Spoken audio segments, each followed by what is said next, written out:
Hi, my name is Dave McDowell and I'm president of Save Our Sodus. I wanted to provide a brief early winter update on where we are with the lake levels and some activity that's been going on in Save Our Sodus. Obviously our lake levels are high. Yesterday we were at 246.02. Today we might actually get down to 246 before we rise over the weekend with the rain that is already forecast. Certainly having a higher lake level is not good for us and means that we're going to have some spring flooding. But I think something we all need to keep in mind is we've had about 45% of our normal snowfall, and all of that snow is now in the lake. Doesn't mean we're going to have a normal snowfall this winter. We could have more, we could have less. But at least what we've had so far is in the lake. The outflows have been high since December 31st. They've been over 10,000. They've been as high as 10,700. They seem to change every few days and sometimes a few times in any given day. It's not clear why that's going on. Those are decisions the River Board is making and not really communicating their reasons why to anybody.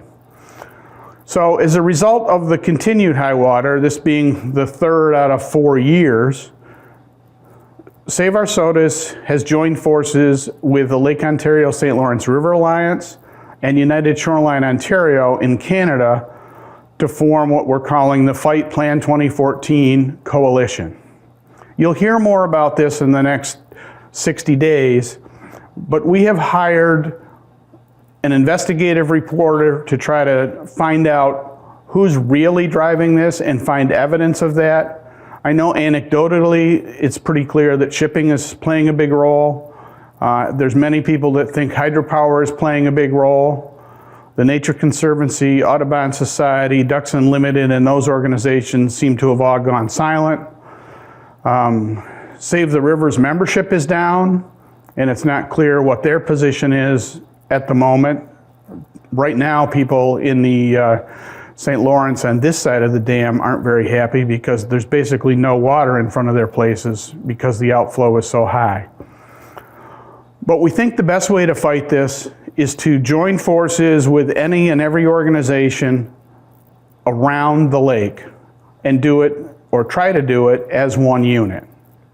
We're also talking to various parties, law firms, and other consultants that can help us, one, get to the bottom of what's really going on, and then B, come up with strategies to go after those people either privately or in the public so that we can try to get Plan 2014 at least modified, if not repealed.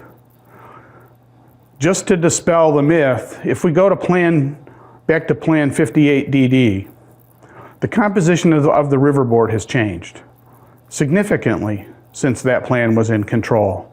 So that's not a panacea. That's not going to help completely. It does give the River Board some more leeway, but frankly right now the IJC commissioners have given the River Board that leniency. And as we were able to see all fall, as they held the water level at 246 from October through the end of the year, they're not necessarily inclined to take advantage of all the circumstances they could to let water out of the system. And they're certainly not willing to challenge shipping in any meaningful way. The best thing for all of you to do right now is to continue to write to Senator Schumer, Senator Gillibrand, and Representative Katko. They're all aware of the problem. Representative Katko's office is actually continuing to reach out to all of us along the South Shore in his district. We haven't heard from the senators recently, but as you probably know, they've been tied up with other issues in Washington. There'll be more to come on our coalition as we get that further planned out. But I did want to let you know that we are working to do everything we possibly can to make that go away. The other issue that we haven't reported on recently is the East Breakwall in Sodus Bay. That design is complete, and the Army Corps of Engineers is looking for $15 million to construct that change.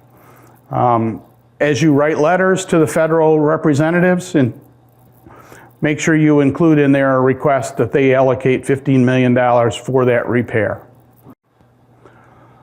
Since we know we're going to flood at some level this year, it's important that everybody prepare. So if you're a waterfront owner, make sure your waterfront is protected to the best of your ability to withstand the water levels. Nobody knows how high the water's going to be. The current Army Corps of Engineers forecast calls for it not to be as high as 247. There are people out there that'll say it's going to be above 250. The truth is, nobody knows. But all of us can protect our shorelines. It is physical and it is hard work, and if you have to pay somebody, it's expensive. We realize that, but sandbags work, rock works. People have been creative with gabion baskets and things like that. Some of that requires permitting, but between now and April or May, think about how to best protect your shoreline and work to get that work done. Also, if your house is subject to inundation at some water level, consider shutting the utilities off and being prepared for that to occur.